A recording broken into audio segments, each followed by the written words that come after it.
بس دايما في الأهم.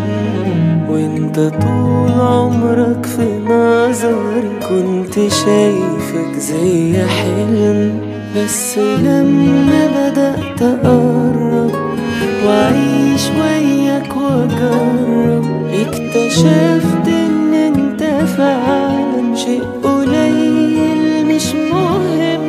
في الحياة حاجات مهمة بس دايما في الأهم.